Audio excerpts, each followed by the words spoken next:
할렐루야. 2021년 2월 7일 주일 예배 함께 드리시겠습니다. 다 함께 찬양 드리시겠습니다. 인내하신 구세주여,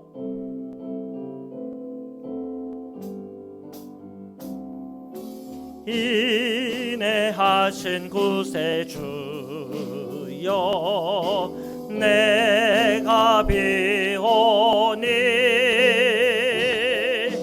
죄인 오라 하실 때에 날 부르소서. 주여 주여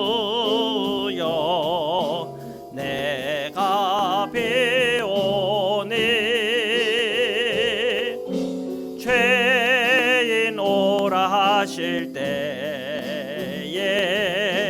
날 부르소서. 자비하신 보좌 앞에 꿇어 엎드려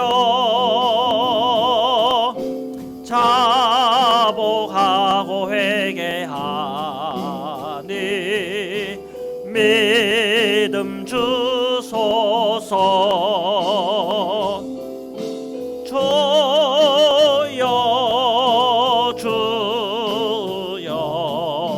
내가 비오니 죄인 오라 하실 때에 죄인 오라 하실 때에 날 부르소서.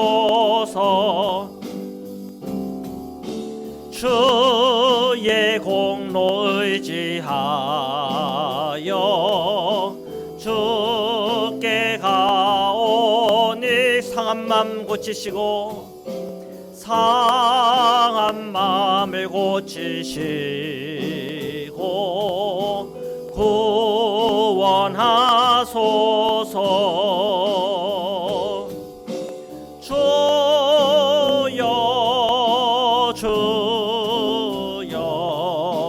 내가 비오니 죄인 오라 하실 때에 날 부르소서. 만복 근원 우리 주여, 만복 근원 우리 주여, 위로하소서. 우리 주와 같으시니 어디 있을까. 아멘. 주여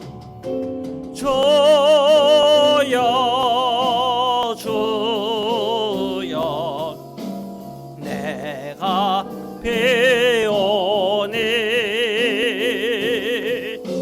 죄인 오라 하실 때에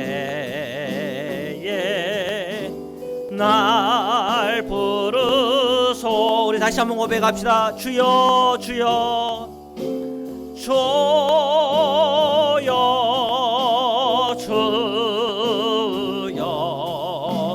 내가 비오니 죄인 오라 하실 때에 날 부르소. 주여 주여 내가 비오니 주여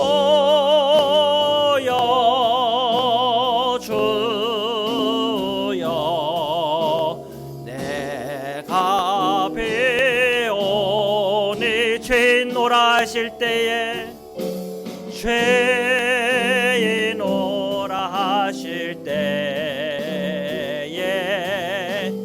날 부르소서.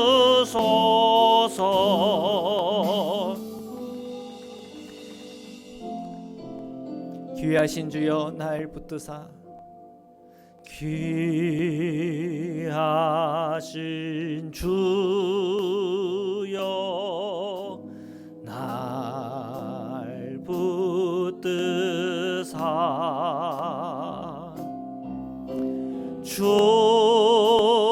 주께로 날마다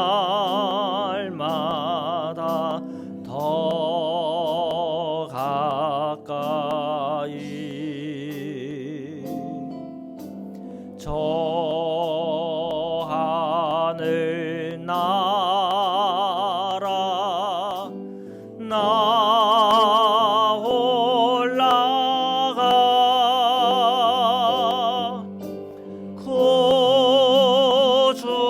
구주의 품 안에 늘 안기어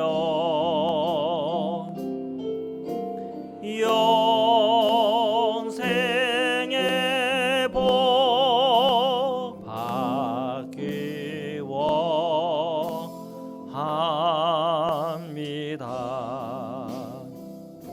봉헌한 물건 봉헌할 물건 나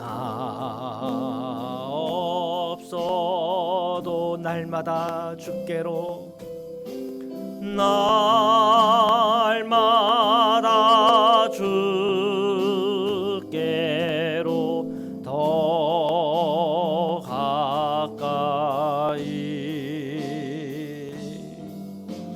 내 죄를 주께 다 고하니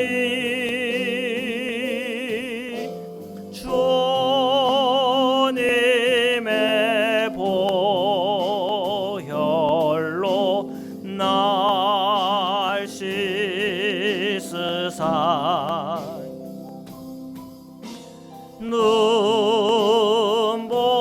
눈보다도 희게 하옵소서.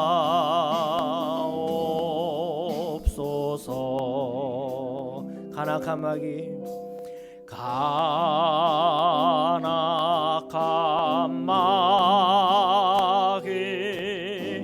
날 깨어도 주 예수 앞으로 더 가까이 주 예수 앞으로 더 가까이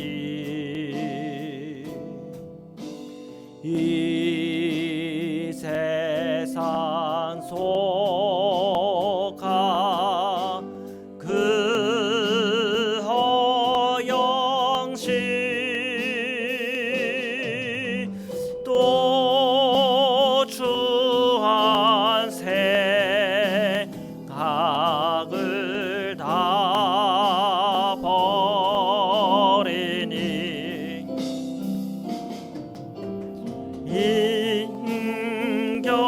인결한 마 내게 늘 주소서. 이 세상 내가 살 동안에 이 세상 내가 살 동안에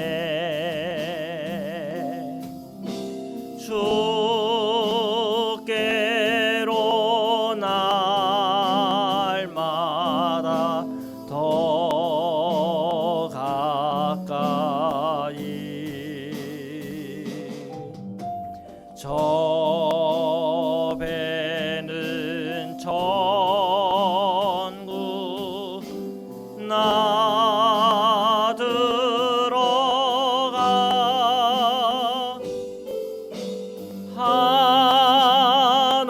한없는 복락을 다 얻도록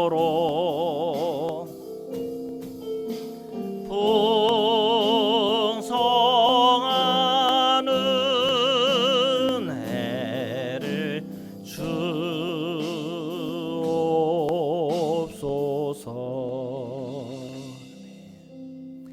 우리 이 시간 조용한 기도 드리시겠습니다.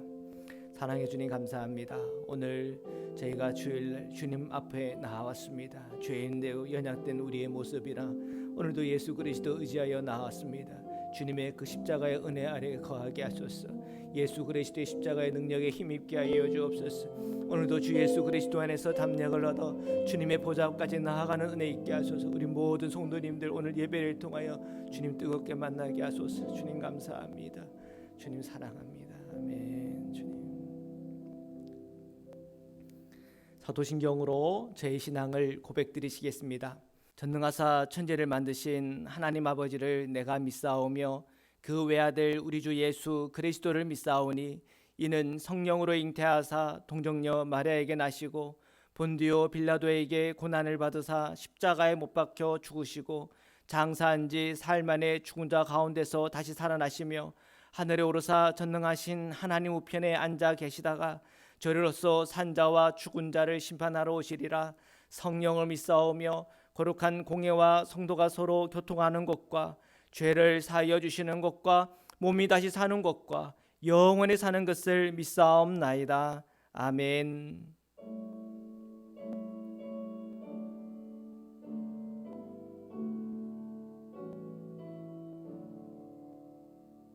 성부 성자와 성령 영원히 영광 받으옵소서. 태초로 지금까지 또 길이 영원 무궁 성삼위께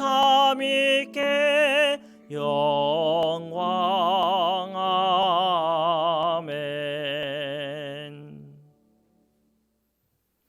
기도드리시겠습니다. 거룩하신 하나님, 오늘 저희에게 거룩한 주일을 맞이할 수 있도록 은혜를 주시니 감사합니다.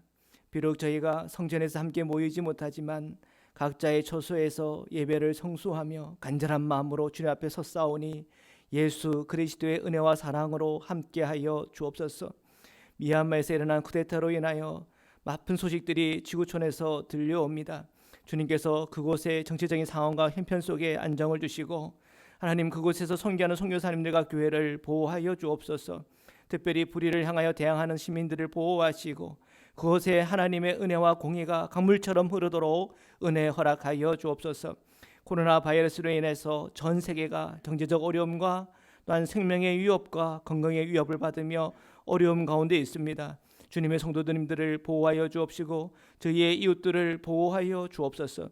백신이 보급되어지는 과정 속에서도 어르신들을 지켜주옵시고 그리고 의료계에 일하는 그 모든 사람들을 주님의 특별한 은혜 속에서 안전하게 보호하여 주옵소서. 이 백신이 가난한 이웃 국가에도 잘 보급되어져서 지구촌 곳곳에 신음하는 이들이 주님의 사랑과 자비를 체험하기를 원하오니 은혜를 베풀어 주옵소서.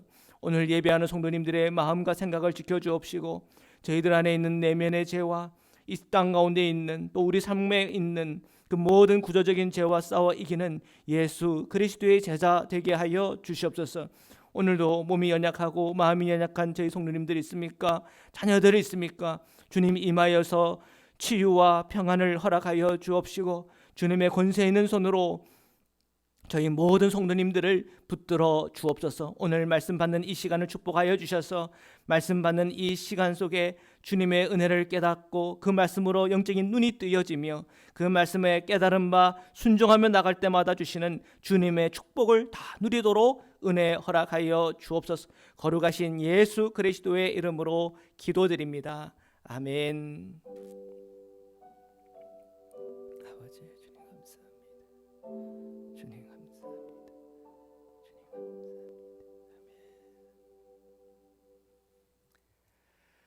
오늘 하나님의 말씀을 함께 읽겠습니다. 로마서 7장 14절에서부터 20절 말씀입니다.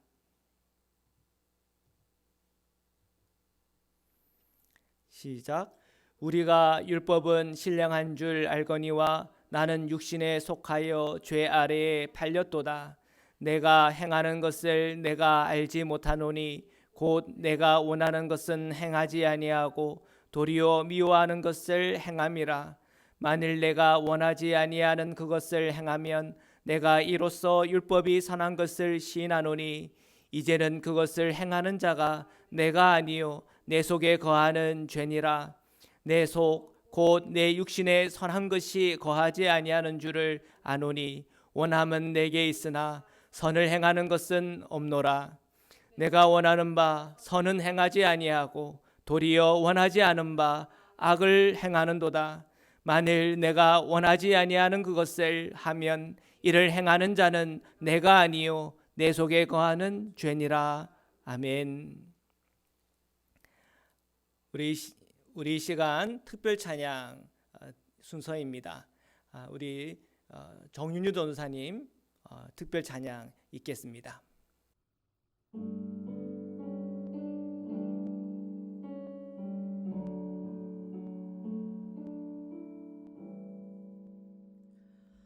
난 죽어도 내가 가야 할 배를 탄다. 두려운 내 앞에 서서 해낼 수 없다 하지만 나의 사명 흔들림 없다. 나 실패한다 해도 준성 듣고 간다. 이길 수 없는 저 바다 나를 기다린다 해도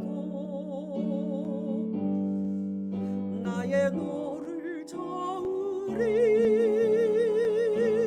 힘써 나의 바다를 저어 나가리. 나의 힘을 여기다 모두 쏟으리. 비록 지쳐 돌아갈 수 없다 해도 결코 나는 이 노를 놓지 않으리. 깊은 바다 두려워 안고 나가리. 거친 바다 싸워서 뚫고 나가리. 나의 항해 여기서 끝난다 해도 결코 나는 방향을 틀지 않으리.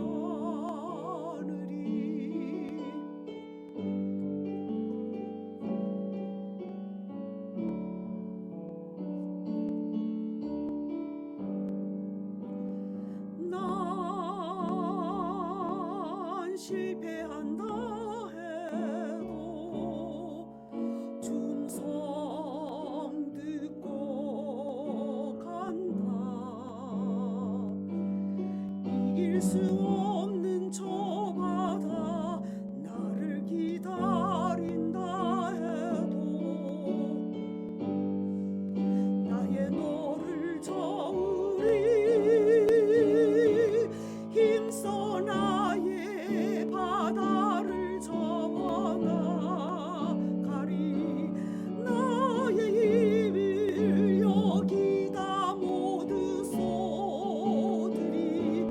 비록 지쳐 돌아갈 수 없다 해도 결코 나는 이 노를 놓지 않으리. 깊은 바다 두려워 안고 나가리. 거친 바다 싸워서 뚫고 나가리. 나의 항해 여기서 끝난다 해도 결코 나는 방향을 틀지 않으리. 결코 나는 등을 보이지 않으리.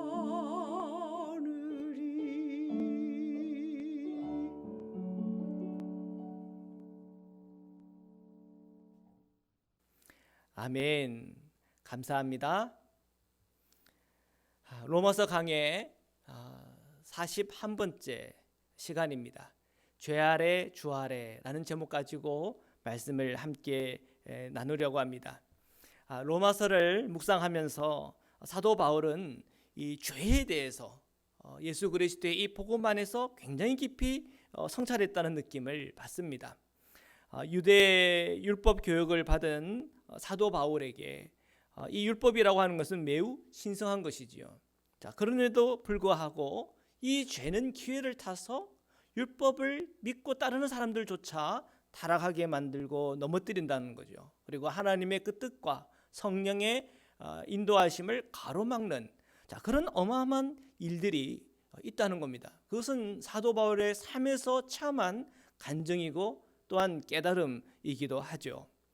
율법이라는 것은 매우 신령한데 모든 유대인들이 하나님의 백성으로서 따라야 되는 또한 하나님의 강령인데, 그런데 지금 어떤 일이 우리에게 벌어진 것입니까? 자, 로마서 7장 14절에 그 내용들을 조금 더 자세히 설명하고 있습니다. 우리 함께 14절을 읽겠습니다. 시작. 우리가 율법은 신령한 줄 알거니와 나는 육신에 속하여 죄 아래 팔렸도다. 아멘. 자, 14절 앞부분에 이렇게 말합니다. 우리가 율법은 신령한 줄 알았다 그랬습니다. 네, 유대인들은 다 그렇게 고백하는 겁니다. 율법은 신령합니다. 사도 바울도 그렇게 믿고 살았죠. 자, 그런데 오늘 사도 바울이 예수님을 인격적으로 만나기 전에는 그 신령한 율법을 따르는 줄 알았는데, 그런데 하나님의 뜻을 거부하고 복음을 저지했던 그의 삶의 모습이 있었다는 거죠. 그리고 율법을 안다라고 하지만 그러나 속과 겉이 다른 그런 이중적인 삶을 살아가는 당시 종교 지도자들도 많았다는 겁니다. 자, 이런 것들을 어떻게 이해를 해야 되나? 성경의 답은 그거예요. 나는 육신에 속하여 죄 아래 팔렸다. 율법은 신령한데 문제는 내가 문제가 있다는 거예요. 내가 그 죄 아래 팔렸다는 거예요. 우리는 이 율법이라고 할 때에 우리는 유대인이 아니기 때문에 좀 와닿지 않을 수가 있습니다. 그런데 또 사도 바울은 우리에게 그 부분을 얘기해요. 이방인들, 율법을 모르는 이방인들에게도 마음에 뭐가 있다고요? 마음에 새긴 율법이 있대잖아요. 그게 바로 양심이라고 하는 것이죠. 자, 우리는 양심껏 우리의 인생과 삶을 살아가고 있습니까? 우리가 양심껏 우리의 인생과 삶을 살아간다고 한다면 사람들은 좋게 볼 거예요. 가정 안에서나 여러분의 직장에서나 삶의 모든 영역 속에서 저 사람은 참 양심 있는 사람이야, 늘 선해, 그러면서 칭찬이 자자하겠죠. 그런데 여러분 어떻습니까? 여러분 양심 있게 사세요? 여러분 가정생활 하면서 자녀들이 또 부인이 또 아내 남편이 또 주변에 있는 친구들이 참 너는 선하구나 하는 것을 이렇게 인정을 받으며 살아가십니까? 또 여러분 자신은 여러분 자신을 선하다고 그렇게 생각하십니까? 근데 그렇게 생각해 보면 제 입으로 또 여러분의 입으로 나는 선합니다라고 말하기가 참 주춤거리는 그런 걸 느끼게 될 것이에요. 우리가 어린 시절부터 경험하는 게 있죠. 내가 좋아하는 거를 부모님들이 싫어한다는 사실이에요. 달달한 아이스크림 맛을 알아버린 아이는 정말 먹어도 이 아이스크림이 질리지가 않아요. 먹고 또 먹는 이 아이를 보면서 부모는 걱정이 되죠. 저러다가 진짜 뭐 너무 이렇게 비만이 걸리면 어떡하나, 이빨이라도 썩으면 어떡하나, 이런 여러 걱정 때문에 아이에게 이 아이스크림을 좀 절제하라고 이렇게 말해요. 그래서 허락을 꼭 맞으면 좋겠다 그렇게 얘기를 해요. 그런데 어느 날 이 아이가 이 입술에는 아이스크림을 잔뜩 묻혀놓고는 와가지고는 그냥 해볼래 하고 웃고 있어요. 부모님은 이걸 보면 또 속상하죠. 야, 너 또 아이스크림 먹었니? 그럼 이 아이가 뭐라고 얘기해요? 저 안 먹었는데요. 무슨 소리야? 너 먹었잖아. 아이는 끝까지 얘기를 하는 거야. 저는 안 먹었어요. 왜 안 먹었어요? 라고 얘기를 해요. 혼날까 봐 무서워서. 이상하죠? 아이들이 좋아하는 거는 부모들이 이게 이상하게 아이들의 머리에 이렇게 박혀요. 그러다 보니까 이 아이는 태연하게 거짓말을 하는 것이지요. 이 입가에는 다 증거가 있는데도 그래요. 자, 이 비슷한 이야기들이 우리 삶에 얼마나 많습니까? 이게 어린 시절부터 그런 것 같아요. 이 죄에는 낙이 있어요. 즐거움이 있어요.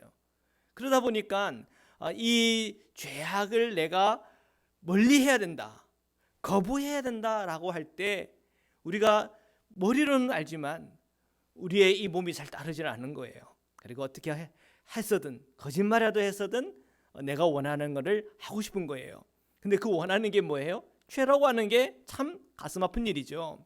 14절 끝에 뭐라고 돼 있어요? 나는 육신에 속하여 죄 아래 팔렸도다, 이렇게 얘기를 해요. 이거는 우리 어린 시절의 기억뿐 아니라 우리의 삶의 모든 기억 속에서 우리의 이 육신에 속하여 죄 아래 팔렸던 경험들이 다 있을 거예요. 자, 여러분은 어떠세요? 여러분은 내가 죄 아래 있구나 하는 걸 느껴본 적이 있으세요? 15절의 말씀인데 저희들 함께 읽겠습니다. 시작. 내가 행하는 것을 내가 알지 못하노니 곧 내가 원하는 것은 행하지 아니하고도 도리어 미워하는 것을 행함이라. 아멘.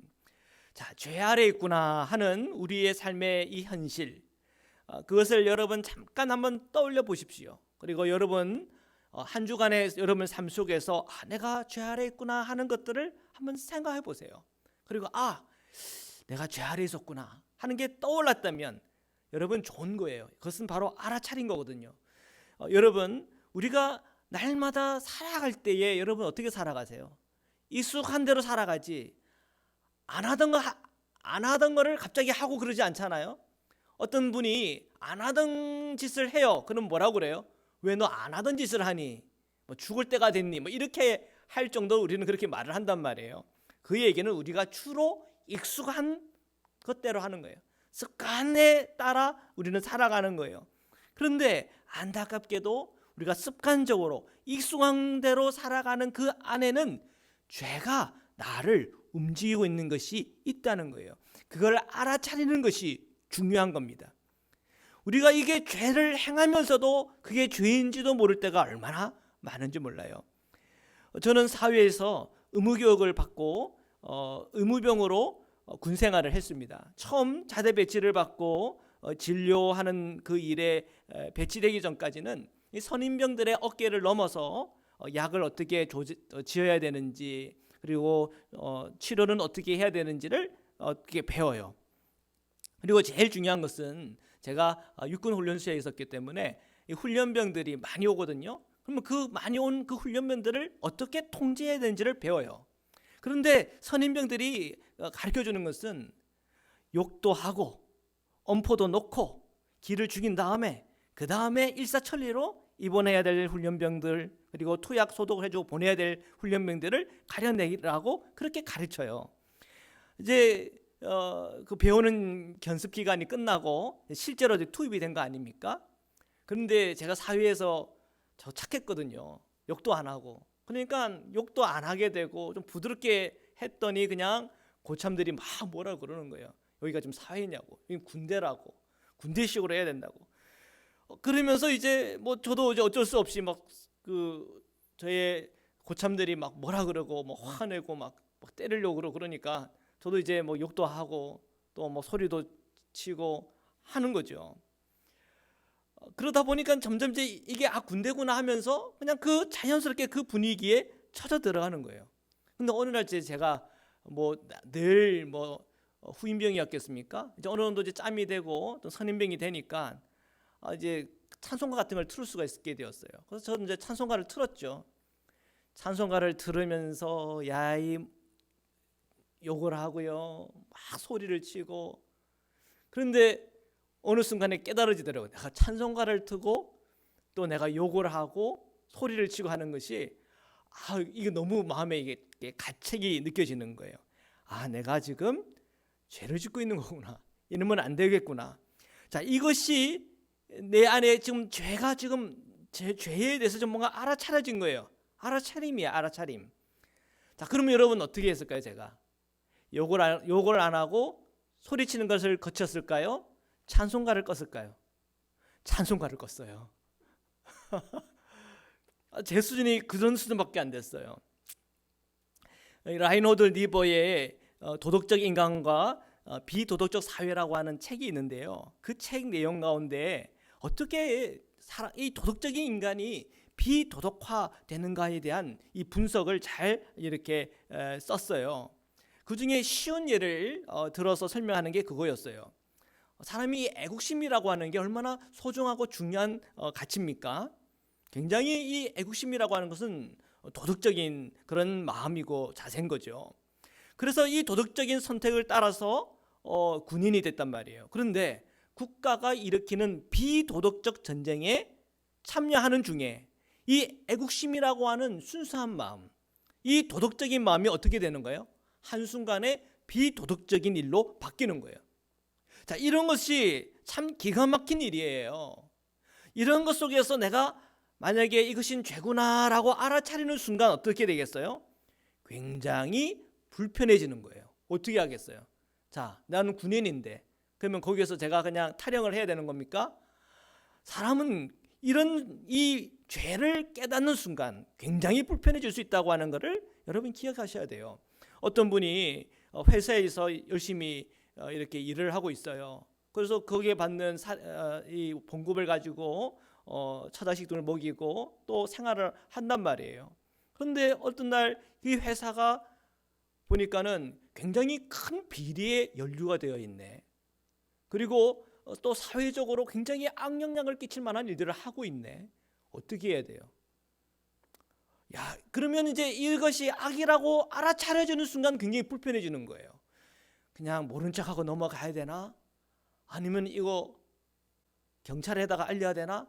어떻게 해야 되는 거지? 나는 이거 힘도 없는데 어떻게 해야 되는 거지? 굉장히 불편해질 수 있는 거예요. 여러분, 우리가 우리의 이 죄다라고 하는 것이 알아차려지는 순간 그때는 참 쉽지 않은 그런 경험을 하게 됩니다. 그래서 우리가 이 죄 가운데 있어서 이 죄 안에서 내가 그냥 편안하게 사는 것, 익숙하게 사는 것과 내가 어느 날 이 죄가 깨달아지고 알아차림 가운데 있었을 때의 우리의 이 마음가짐이라고 하는 건 굉장한 갈등 안에 들어가게 되는 거예요. 어느 날 제가 TV 방송을 이렇게 보고 있는데 개그맨인 이 박명수 씨가 방송에서 이런 말하는 것 들은 적이 있어요. 계속 참으면 호구가 된대요. 여러분, 인내라고 하는 거 얼마나 소중하고 중요한 가치입니까? 근데 매일 계속 인내한다고 생각하십시오. 생각해 보십시오. 근데 진짜 그러다가 호구 되는 거예요, 호구. 자, 여러분, 성경의 말씀이 더 여러분 마음에 와닿아요? 아니면 박명수 개그맨의 그 말이 더 와닿아요? 참 이런 것을 보면서 우리가 좀 의아할 수 있겠지만 저는 이런 것도 생각해 보면 그거예요. 죄가 기회를 타가지고 우리가 소중한 말씀, 그 말씀조차도 이렇게 허물어뜨리는 거예요. 그래서 학교 안에서 왕따 당하고 이짐이 당하는 애들이 있어요. 그런 아이들에게 또 계속 인내해야 돼. 그 얘기는요, 그 아이 보고 죽으라는 소리예요. 무슨 방법으로든지 저항하고 목소리를 내서 이 억압의 굴레에서 나올 수 있도록 용기를 줘야 돼요. 그래서 이 아이들이 부모에게 또는 선생님에게 이 사실을 알리고 그 정말 고통스러운 이 감옥과 같은 이 굴레에서 벗어나도록 해야 되는 거예요. 여러분, 인내라고 하는 이 소중한 주님의 율법조차도 죄는 틈을 열어가지고 인내하면 안 되는 그 상황에서 인내하게 한다니까요. 사람을 하금 헷갈리게 만드는 거예요. 여러분, 그래서 우리가 하나님의 말씀 중요해요. 그런데 그 말씀만큼이나 중요한 게 뭐냐면 성령의 역사입니다. 성령의 마음이 무엇인지, 하나님의 뜻과 그 마음이 무엇인지를 날마다 분별해야 돼요. 분별이 안 됩니까? 그러면 여러분이 신뢰할 만한 영적 지도자들 찾아가서 영적인 상담을 받아야 돼요. 이거 진짜 계속 인내해야 되는 문제입니까? 말씀은 인내하라고 그래서 저는 인내하는 건데 너무 힘드네요. 근데 분별해 보면 그건 인내한 문제가 아니라 하나님께서 주시는 그 용기 가운데에 목소리를 내고 정해야 되는 그런 순간일 수 있다는 거예요. 우리는 매 순간 죄가 기회를 노려가지고 아주 좋은 율법까지도 그들은 사람들로 헷갈리게 만들어서 미혹에 빠뜨린다는 거예요. 그러니까 이 죄라고 하는 게 정말 음흉해요. 또 이 죄라고 하는 게 치밀해요. 또 이 죄라고 하는 게 사람을 하고 미혹되게 만들어요. 그래서 우리는 이 죄라고 하는 것을 분별하기 위해서 말씀과 성령 안에서 알아차림이라고 하는 것이 너무나 중요한 거예요. 그런데 이 알아차림 그 순간 중요한 것은 갈등이 올 수 있다는 거예요. 제가 앞에서 나눴던 것처럼 욕을 계속 해야 되는가, 찬송가를 그냥 꺼야 되는가, 그때 찬송가를 끈 것처럼 오히려 더 심각한 상황으로 들어갈 수도 있는 거예요. 그래서 오늘도 우리는 주님의 은혜가 필요하고 또한 성령 안에서 권능과 능력을 힘입어야 하는 것이에요. 16절 17절 말씀인데요, 우리 함께 읽겠습니다. 시작. 만일 내가 원하지 아니하는 그것을 행하면 내가 이로써 율법이 선한 것을 시인하노니 이제는 그것을 행하는 자가 내가 아니요 내 속에 거하는 죄니라. 아멘. 내가 원하지 아니하는 그것을 행하면 이로써 율법이 선한 것을 시인하는 것이다. 그 무슨 말이에요? 내가 원하지 않은 것을 행하는데 이것 때문에 율법이 사는 것을 시인하는 거래요. 문제는 어디에 있는 거예요? 나에게 있는 거지. 율법에 문제가 있는 것이 아니다. 계속 얘기하는 거예요. 내가 늘 문제인 거예요. 율법을 통해서 죄를 깨달아서 알아차렸어. 그러면 이제 내가 선을 선택할 줄 알았는데 환경과 여건에 따라서, 그죠? 또 내 힘이 있냐 없냐에 따라서 사람이 갈등하더라는 거예요. 인간이 약해요. 만약에 여러분들이 그 후를 안다고 생각해 보세요. A와 B를 선택해야 되는데 내가 A를 선택했을 때 그 시간이 흘러서 10년 후에 내가 A라고 하는 것을 열매 맺고 내가 B를 선택했는데 나중에 10년 후에 봤더니 B라고 하는 열매를 내가 받았어요. 근데 그 열매를 비교해 봤더니 B가 훨씬 좋네. 여러분 뭐 선택하겠어요? B를 선택하겠죠. 힘들고 어려워도 B를 선택할 거란 말이에요. 우리가 그 미래를 알면 얼마나 좋겠어요. 그런데 우리는 그 미래를 볼 수 있는 눈이 없어요. 그런데 참 놀랍죠. 성경은요 우리의 미래를 보여줘요. 하나님의 주 예수 그리스도께서는 오늘 우리 성도들의 미래를 보여준다니까요. 우리의 미래는 뭐예요? 예수 그리스도. 우리의 미래는 이 땅입니까? 아니면 영원한 생명입니까? 영원한 생명이에요. 주님은 우리의 미래를 보여줘요. 우리가 조금만 내다볼 수 있는 눈이 있다면 여러분은 그것을 선택하지 않았을 거예요. 그런데 우리는 늘 익숙한 일만 하고 살아요. 늘 하던 일 하고 그냥 살아요. 욕하던 사람은 계속 욕하고 살고요. 술 먹고 담배 피던 사람은 술 먹고 담배 피고 그냥 살아요. 몸이 망가져도 그냥 그렇게 살아요. 왜? 그냥 늘 그렇게 살아왔으니까. 그런데 그것이 나중에 큰 재앙이 되고 병이 돼서 딱 그런 현실을 마주쳤을 때 후회하는 거예요. 그때 내가 끊으라 할 때 끊을 걸. 그때 하지 말라 할 때 하지 말 걸. 우리는 뒤늦게 후회하더라는 거예요. 여러분 그 후에 그것이 나쁜 열매가 될 것을 알았다면 여러분 그것을 선택했겠어요? 여러분의 자녀들 지금 어떤 관계를 맺고 계세요? 여러분의 인간관계는 지금 어떻습니까? 형제자매들은 좀 어떻게 잘 지내고 계시나요? 교우들의 관계는 어떻습니까? 부부 관계는 어떻나요? 여러분의 직장 생활은 어떻습니까? 여러분 비즈니스는 어떻게 운영하고 있습니까? 그 모든 것 속에 주님께서 맺기를 원하시는 바로 그 열매가 기대가 되시나요? 우리는 주님께서 맺기를 원하는 그 열매는 생각도 하지 않고 그저 돈 많이 버는 거, 그저 내 미래에 평안할 것만 생각하는 거예요. 그러다 보니까 온갖 수단과 방법 그것을 가리지를 않는 거예요. 근데 성경은 또한 그리스도의 제자의 길은 수단과 방법을 가리지 않는 그것을 죄라고 얘기하는 거예요. 그 방법은 정확해요. 하나님의 방법대로 하는 거예요. 하나님의 방법은 무엇입니까? 사랑이죠. 정직이죠. 진실함이죠. 거짓 없음이죠. 성실함이죠. 주님의 말씀은 늘 오늘 우리에게 정확한 길을 안내합니다. 근데 중요한 것은 우리가 미혹당하고 때로는 내가 힘이 없어서 정말 좋은 것을 선택하지 못한다는 거예요. 야곱은요 형에게서 장자권에 관한 욕심이 있었어요. 그래서 그 장자권에 관한 것을 얻기 위해서 하나님의 방법대로 장자권을 얻는 것이 아니라 음흉한 계획을 가지고 속임수를 가지고 거짓을 통해서 형에게서뿐 아니라 아버지에게서까지 그 장자권을 빼앗는 일에 정말 서슴지 않고 그 모든 일을 했어요. 결국 어떻게 됐나요? 형 에서와 관계가 깨졌어요. 그리고 야곱은 자신의 고향을 떠날 수밖에 없는 그런 지경에 처했어요. 여러분, 에덴에서 아담과 이브가 쫓겨났잖아요. 그리고 아담과 이브가 다시 에덴으로 돌아올 수 있어요, 없어요? 못 와요. 왜요? 이 에덴에서 불칼을 들고 지키고 있는 천사들이 있었기 때문에 그래요. 여러분, 야곱이 지금 고향을 떠났어요. 다시 올 수 있어요, 없어요? 못 와요. 왜요? 형 에서가 야곱을 죽이고 싶어 하거든요. 여러분, 이 에덴에 쫓겨난 이 아담과 이브의 모습과 그 고향에서 쫓겨났다 그래야 되겠죠? 쫓겨난 이 야곱의 모습과 뭐가 달라요? 여러분, 이 죄라고 하는 것은 좋은 것을 잃어버리게 만드는 거예요. 관계를 깨뜨리는 거예요. 하나님과 나의 관계를 깨뜨려요. 이웃과의 관계를 깨뜨려요. 우리 가족 간의 관계들을 깨뜨리는 게 뭐예요? 죄예요. 외산조 라반의 집에 야곱이 왔어요. 그리고 사랑하는 사람이 생겼어요. 라헬을 사랑하게 됐어요. 자, 그리고 이제 라헬과 나가 결혼할 줄 알고 열심히 일하고 봉사를 했는데 나중에 밤중에 들어갔다가 나왔는데 알고 보니까 누구예요? 이 레아가 있네. 너무 분노가 나는 거죠. 속였던 그 외삼촌이 너무 미운 거죠. 그런데 또 그냥 그럼 레아구나 하고 그냥 이게 주님께 주신 것입니다 하고 아멘하고 가정을 이뤄도 되는 거잖아요. 그런데 또 이 야곱에게는 열정이 너무 강해요. 어떻게 하든 내가 원하는 것을 취해야 되겠어. 결국 라헬을 취해요. 그죠? 그러면서 중혼이 되는 거 아닙니까?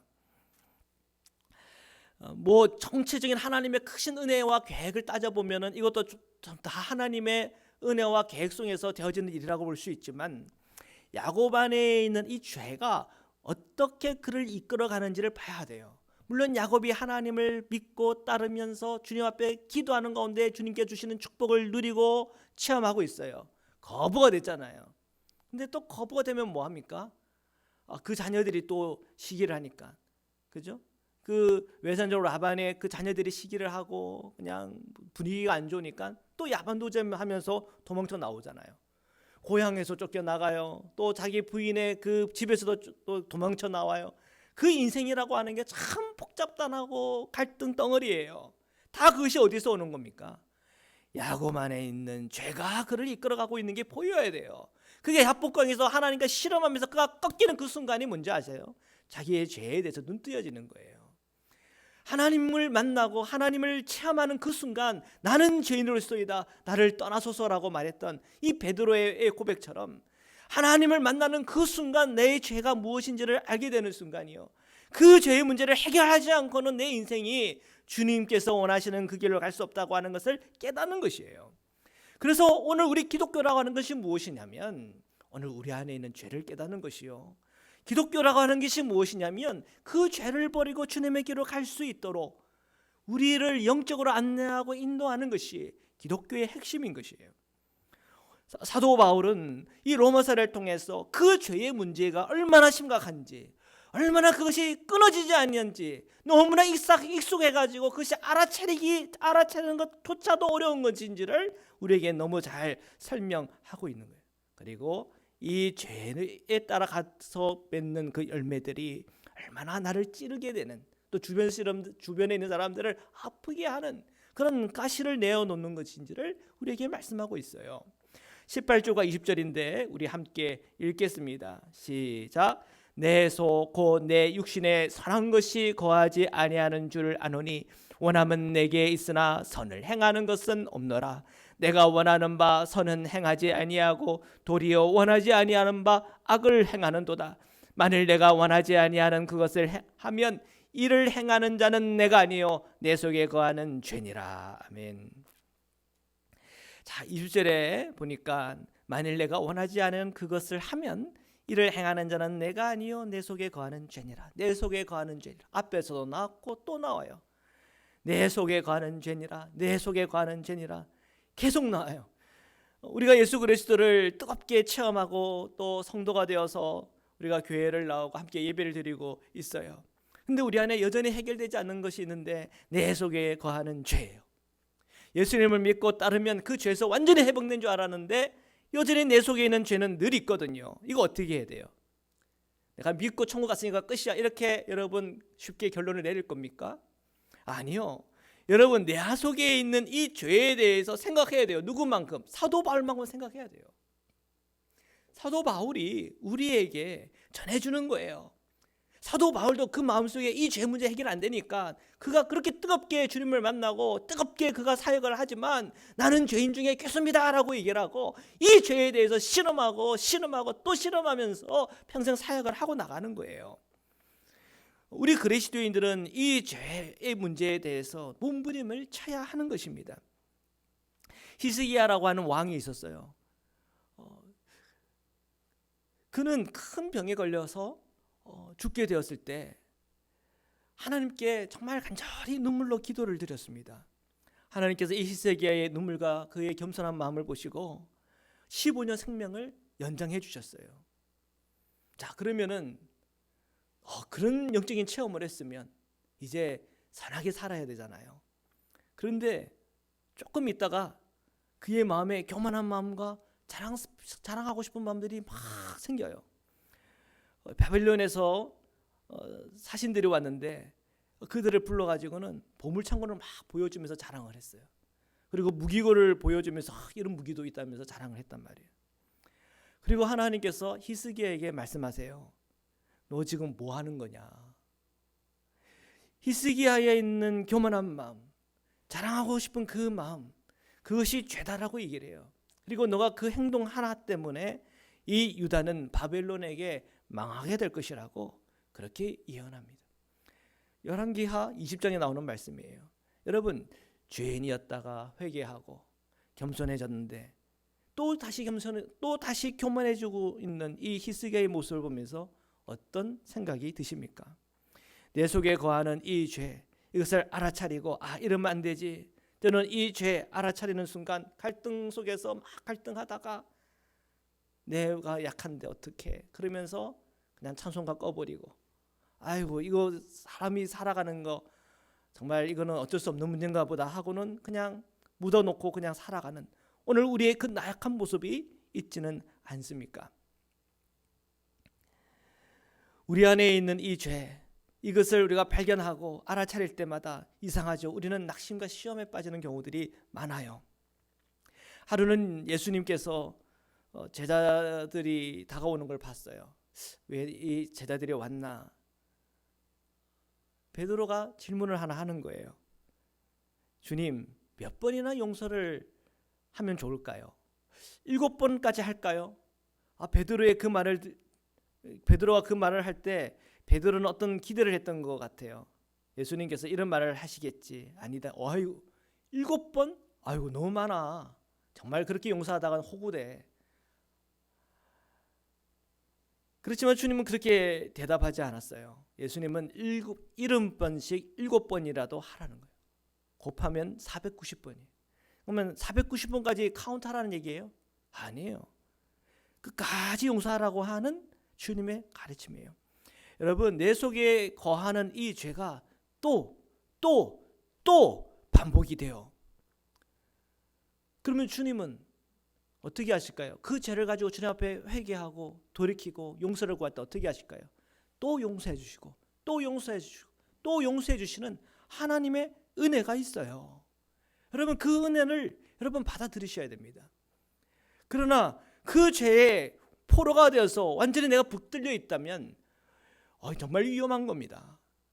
그때는 정말 주변에 도움을 구해야 돼요. 내가 지금 이런 죄에 빠졌는데 도움이 필요합니다. 상담도 받아야 되고 또 중보기도도 함께 해주면서 용기를 얻어야 되고 그러라고 교회가 있는 거예요. 우리가 서로 그 죄 가운데에 매여 빠져서 타락하지 않도록 우리가 함께 기도해주고 정말 우리가 함께 저를 위해서 상담해주고 함께 있어주고 그러면서 그 죄에서 완전히 나올 수 있도록 도와주는 거예요.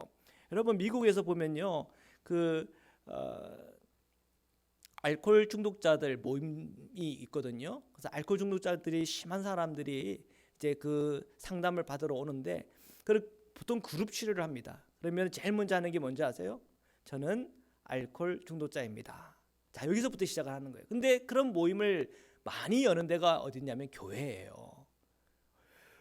교회가 왜 그런 일에 동참을 하는 겁니까? 왜 그런 일에 뛰어들어가는 겁니까? 교회는요, 그 죄와 싸워 이길 수 있도록 정말 싸우는 기관이 교회예요. 정말 이 세계에 죄악과 악이 있을 때, 불의함이 있을 때 그것을 향하여 대적하고 기도하는 것이 교회예요.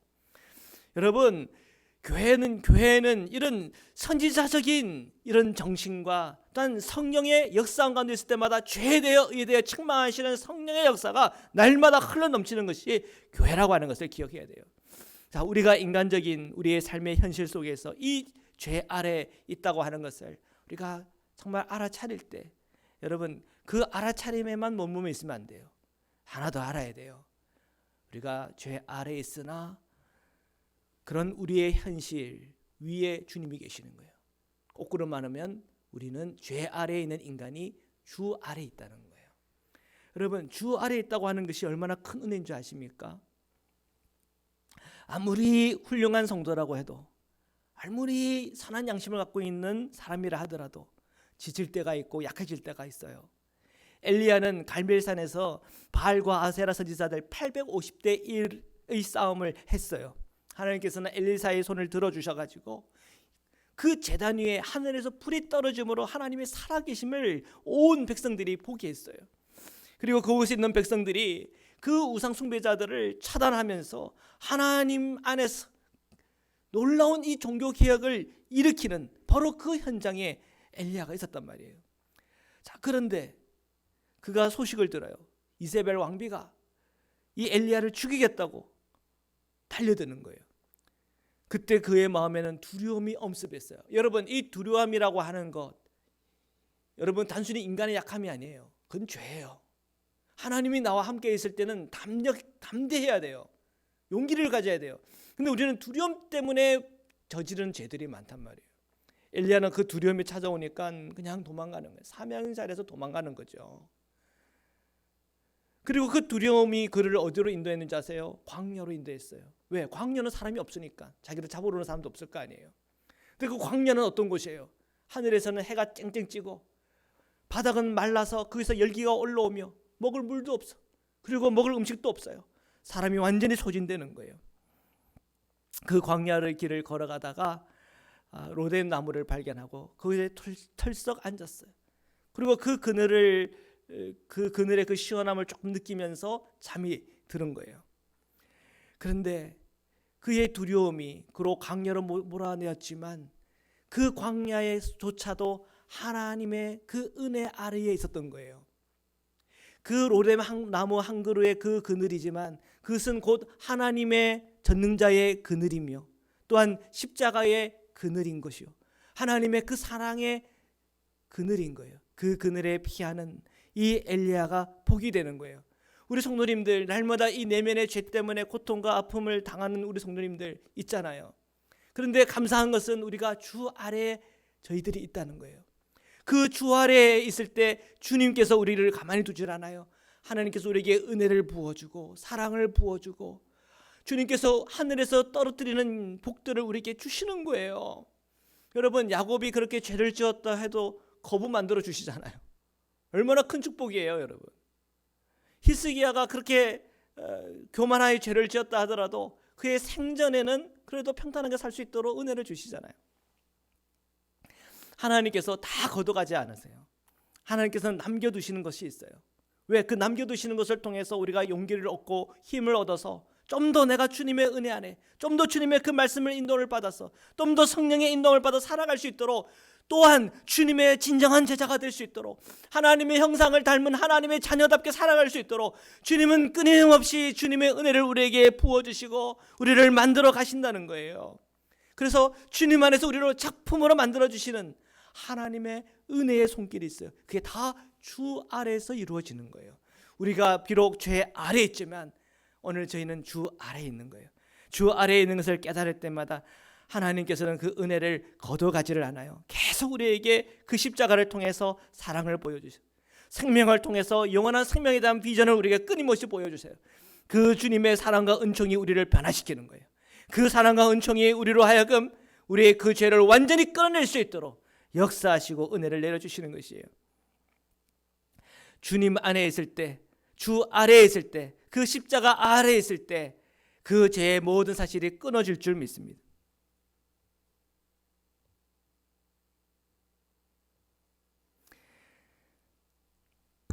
모든 이 고통과 아픔 속에 지쳐있던 엘리야에게 천사가 나타나요. 그리고 천사가 그에게 물도 주고 먹을 것도 줘요. 그리고 힘을 얻어요. 40주 40야를 달려나가 어디까지 갑니까? 하나님의 말씀이 있는 곳 호렙산까지 가게 해주세요. 사랑하는 성도 여러분, 오늘 저희 안에 있는, 내 안에 있는 죄가 나를 무너뜨리고 아프게 하고 내 주변의 그 모든 환경을 너저분하게 만들 수 있어요. 그러나 우리 그리스도인들은 눈을 떠야 돼요. 우리가 주 아래 있는 거예요. 예수 그리스도의 사랑 아래 있는 거예요. 우리가 죄 아래 있다고 그 구름에 가려 하나님을 보지 못하면 우리는 망하는 겁니다.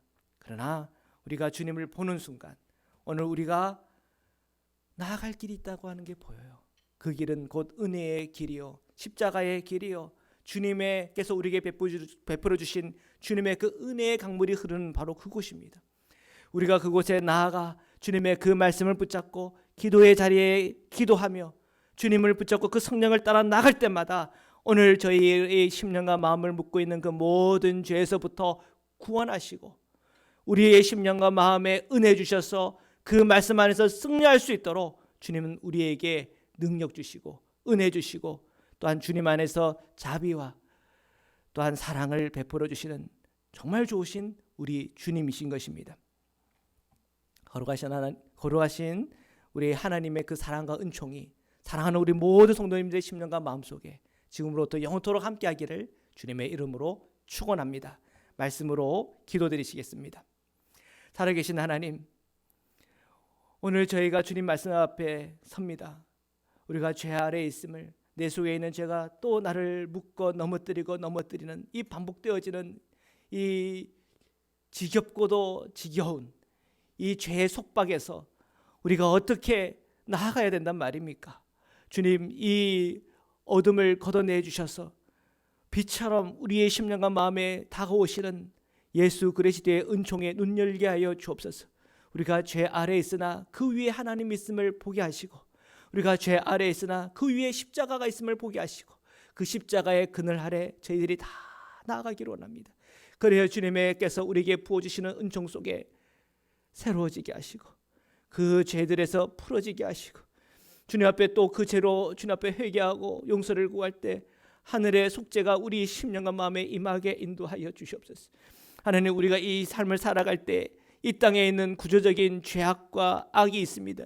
그 악에 우리가 빠져 살아가지 않게 하시고 주님, 우리의 그 죄에 대해서 알아차림을 얻는 순간 갈등할 수 있고 또 때로는 우리가 연약하여서 잘못된 길을 선택할 수 있지만 하나님, 주님께서 오늘 우리 성도들에게 힘 주시고 능력 주셔서 그 악한 구조를 뛰어넘고 이길 수 있는 주의 군사로서 일으켜 주시며 하나님, 이 땅의 악과 죄에 대해서 싸워 이길 만큼 분별을 더하게 하시고 오늘 우리가 기도할 때마다 어둠의 권세들을 꺾고 부를 수 있는 하늘의 권세를 의지하여 주께 기도할 때마다 이 땅에는 죄악이 무너지게 하시고 하나님의 공의가 강물처럼 흐르는 하나님의 역사함들을 체험하고 경험하도록 오늘 저희 성도님들을 다 기도의 용사 삼으시고 저희 모든 성도님들을 이 땅에서 악과 싸워 이기는 하나님의 백성이요 하나님의 군사의 삶을 살아갈 수 있도록 저희 성도님들을 붙잡아 주시옵소서.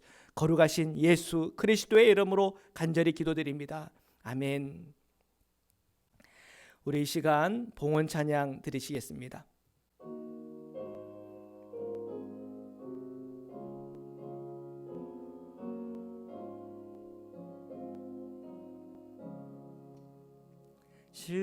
십자가 그늘 아래 나 쉬기 원하네. 저 햇볕이 뜨겁고 또 짐이 무거워 이 광야 같은 세상에 늘 방황할 때에 주 십자가의 그늘에 내 쉴 곳 찾았네. 내 눈을 밝히 떠서 저 십자가 볼 때 날 위해 고난 당하신 주 예수 보인다.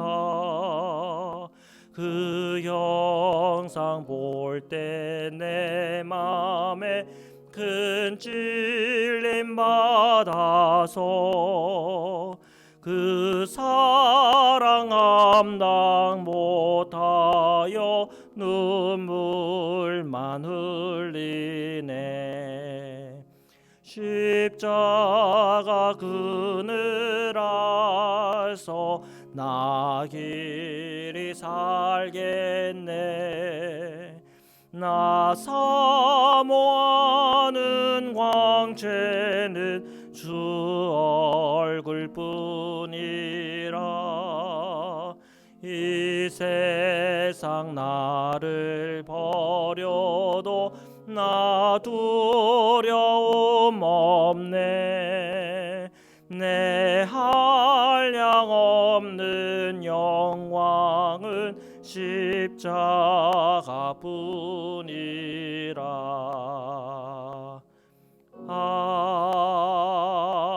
아멘. 거룩하신 하나님, 오늘 주님 앞에 예물을 드립니다. 주님께서 저희의 예물을 흠양하여 주옵소서. 10의 1조로 감사헌금으로 주정헌금으로 특별헌금으로 선교헌금으로 드립니다.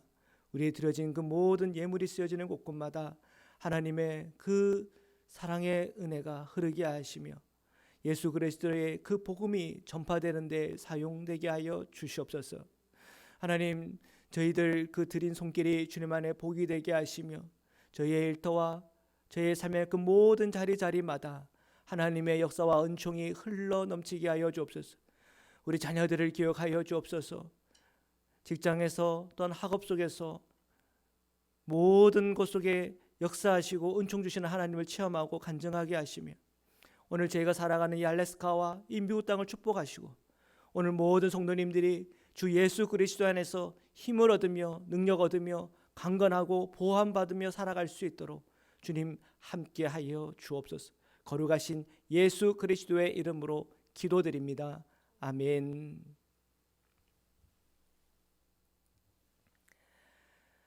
우리 서로 인사드리겠습니다. 사랑합니다.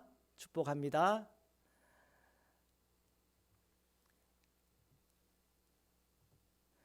광고 말씀드리겠습니다. 오늘 줌 친교 모임 오늘 낮 12시에 줌에서 모입니다. 다 참여 바랍니다. 코비드-19 관련 안내입니다. 금요일 날 기준으로 알래스카에 250명 확진자가 있었고요. 앵커리지에 41명의 확진자가 있었다고 합니다.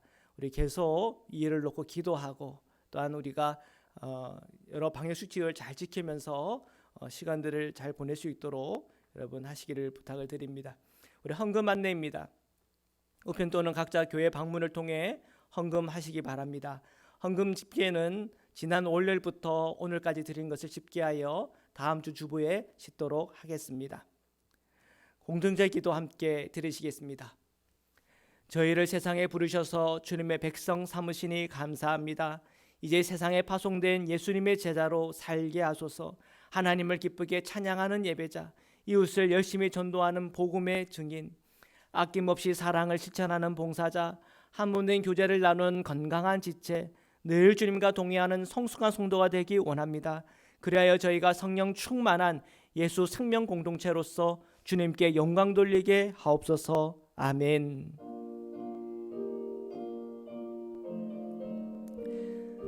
(276장입니다) 결단의 찬양 드리겠습니다.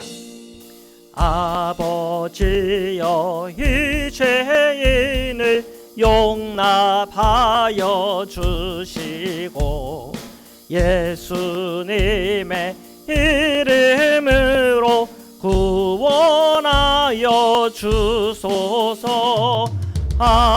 아버지를 떠나 산지 벌써 오래되었고 험한 길에 고난 몸이 이제 돌아옵니다. 전에 하던 헛된 일을 애통하게 여기고 겸손하게 엎드려서 용서하심 빕니다. 은혜 감당 못하오나 회개하는 영혼과 나의 약한 육신까지 감히 드리옵니다. 나의 죄를 사하시려 주님 죽으셨으니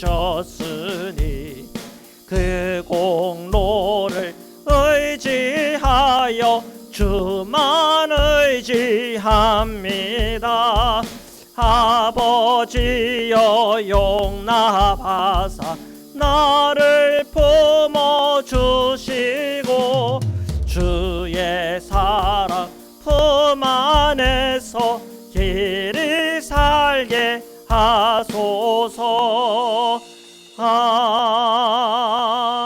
아멘. 이제는 우리를 구원하시고 영원한 생명의 문을 열어주신 우리 주 예수 그리스도의 한량없는 은혜와 우리를 사랑하시되 끝까지 사랑하시는 하나님의 사랑과 오늘 제 이 땅 가운데 살아갈 때 늘 저희를 죄에서 벗어나게 하시며 늘 주님의 은혜 아래 있게 하여 주시는 성령의 교제 교통하심이 오늘 예배하는 사랑하는 모든 성도님들과 흩어져 있는 모든 자녀들 위해 지금부터 영원토록 함께하기를 간절히 축원하옵나이다. 아멘.